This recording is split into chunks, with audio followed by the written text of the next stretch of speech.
ప్రభువు నమ్మదగిన వాడు, ఆయన మిమ్మును స్థిరపరచును. 2 దశలోనిక 3:3.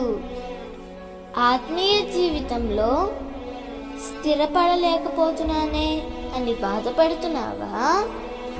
ప్రభువు నమ్మదగిన వాడు.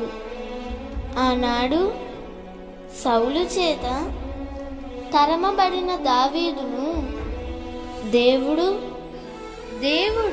దుష్టత్వం నుండి తప్పించి బండ మీద దావీదు అడుగులను స్థిరపరచెను. అలాగే దేవుడు నిన్ను అన్ని విషయాలలో నిన్ను బలపరిచి స్థిరపరచునుగాక. ఆమేన్.